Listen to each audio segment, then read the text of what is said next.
Okay, pre-algebra. Topic for today is add, subtract, rational numbers. We have a few topics to cover. When adding and subtracting rational number fractions, you need a common denominator. When you have a common denominator, it's pretty straightforward.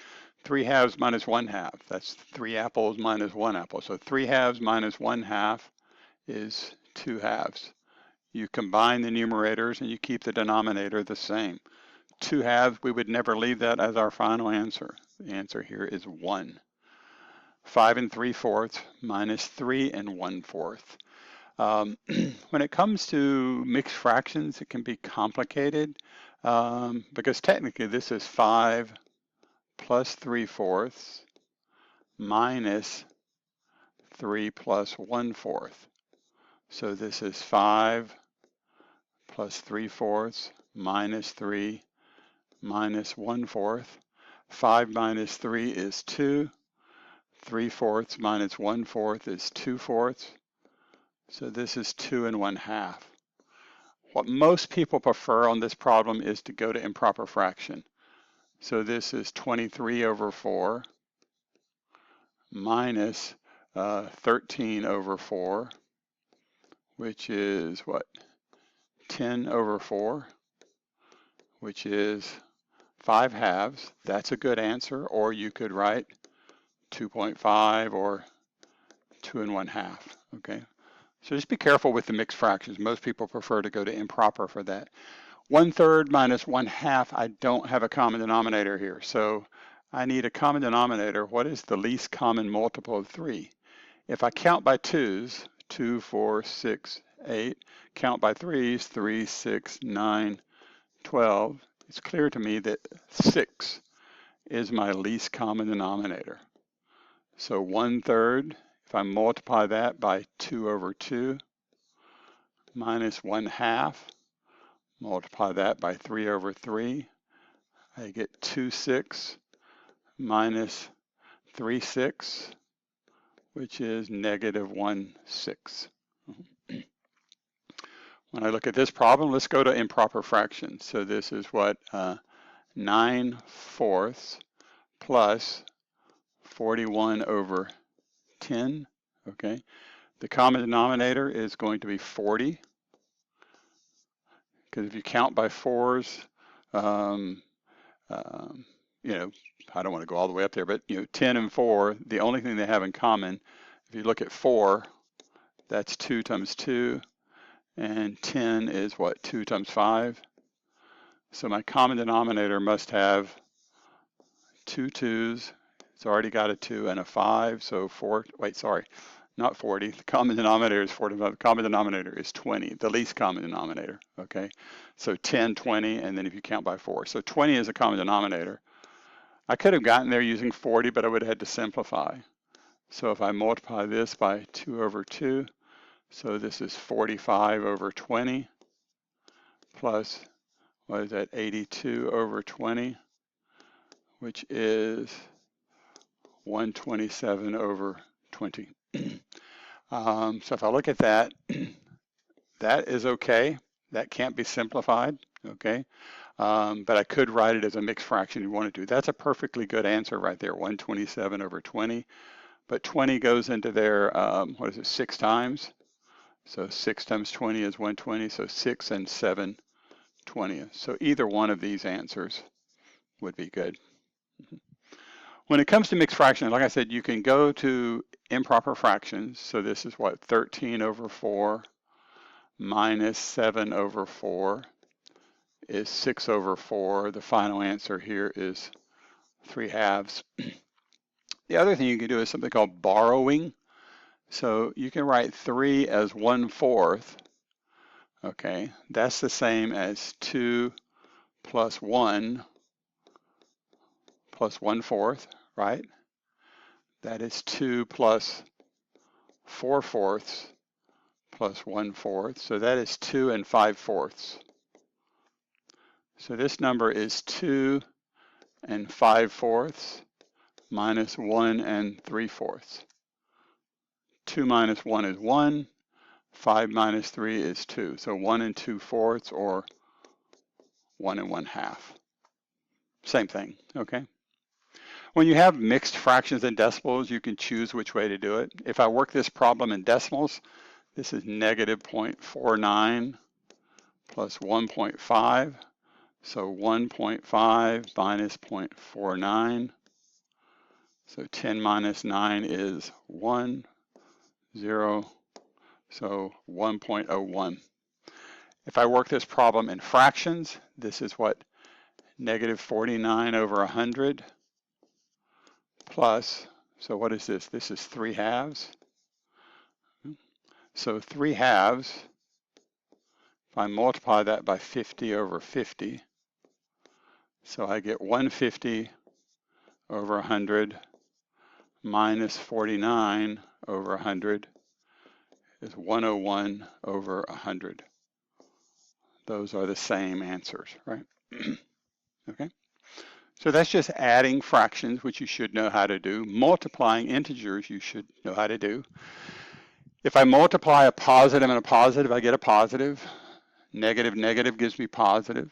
If you multiply positive and negative, you get a negative. This number is negative. 2 times 3 is 6. 2 negatives, this number is going to be positive 6. This is a positive and a negative. That's negative 6. Positive and a negative here. This is, you go in the parentheses first, this is 8 times 1, which is 8. The other way you could do it, you could distribute. This is 8 times 4 minus 8 times 3, which is still 8. This one is 8 times negative 1, which is negative 8. So what's the meaning of 2 times negative 3? It means we travel in the direction of negative 3 twice. So you go negative 3 one time, and then you go negative 3 2 times. That's how you end up at negative 6.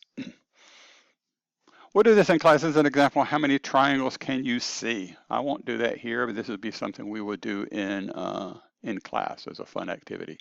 Now let's talk about how it means when we multiply rational numbers. So when you multiply, I don't have to get a common denominator like when I'm adding. When you multiply rational numbers, you multiply the numerator and you multiply the denominator. So in this one, you multiply and you get 2 over 21. Multiply here, this is going to be a negative number, so this is going to be negative 4 over 60, okay? Those are both even numbers. Divide them by 2. This is negative 2 over 30. Those are both even. Negative 1 over 15. This is what we call the full credit answer because it is simplified. Anything you see before that is a partial credit answer. We will simplify every fraction that we have for an answer here. When I'm multiplying mixed fractions, it really is complicated unless you do it as improper. So this is 7 halves times 13 over 3, which is 7 times 13, which is 91 over 6, okay? And that's as simple as that can go. You don't have to write it as a mixed fraction, okay? If that had been 92 over 6, you would have to simplify because they're both even. Next number here is going to be positive. This is going to be 10 over 30. Those numbers are divisible by 10. This is just 1/3. And again, that is my full credit answer.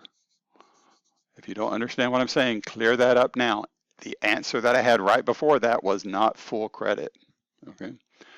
When you have decimals and fraction mixed, you either convert to all decimals or you convert to fractions. You should be able to do both. So if I don't tell you which one to do, it's your choice. If I tell you which one to do, that's the one to do. Here I'm saying to work this problem in decimals. So this is going to be a positive number, 5.3 times 2.6. So if I do this operation, 6 times 3 is 18. 6 times 5 is 30. Just line up the decimal. 2 times 3 is 6. 2 times 5 is 10. So this is 137.8. Oh, wait. Sorry. The decimal. Back up. When you do the multiplying, when you do the multiplying there are 2 decimal places. So I have to have 2 decimal places in my answer, 13.78. Okay. Now, if I do this as fractions, this is 5 3/10, 2 6/10. So 5 3/10, 2 3/5. So this is what, 53 over 10 times 53 over 10 times 13 over 5.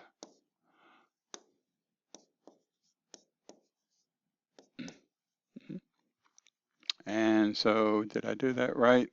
So 53 times 13. Let me get my calculator real quick. So 53 times 13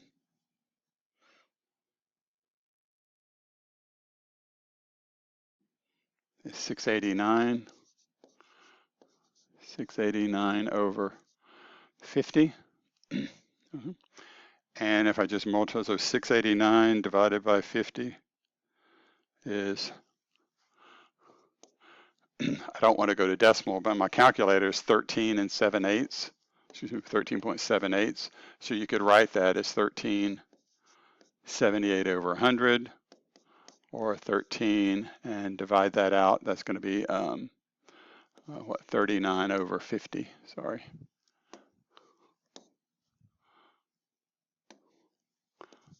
$39 over 50. But again, that would have been a good final answer. That would have been a good final answer. This one, not so much because it can simplify. Okay. If I look at the next one, do this problem as decimals. So this is negative 2.5 times 0.7. Answer is going to be negative. So 7 times 5 is 35. 7 times 14, that's 17. I've got 2 decimal places. 1.75, that answer is negative. If I do this as fractions, this is negative 2.5 times 7/10. So this is what, negative 5/2 times 7/10. Negative 35 over 20. And those are divisible by 5. So this is negative 7 over 4, okay, which is the same answer as this. Okay, so you should be able to do these in either way. Let's practice writing algebraic expressions from words, okay?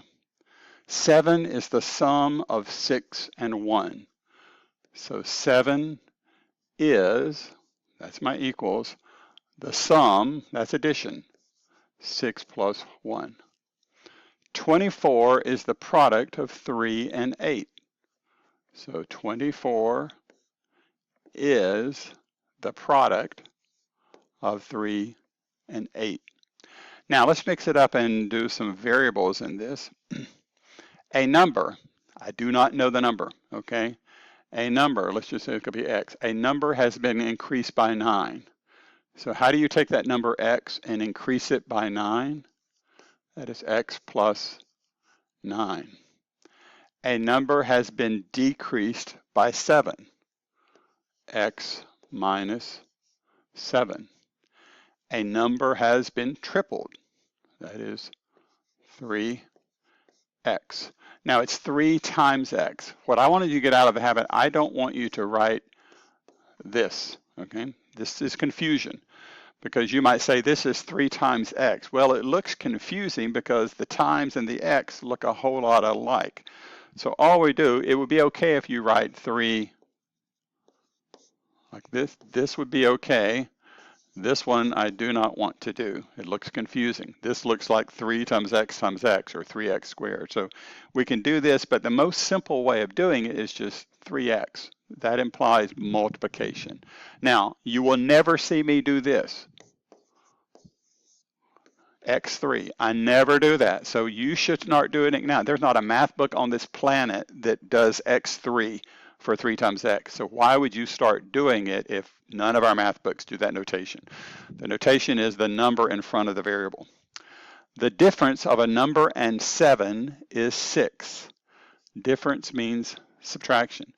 The difference of a number and 7. So here's the number x. The difference of a number and 7 is 6. 5 times a number equals 12. So 5x equals 12. 1/2 of a number is 7.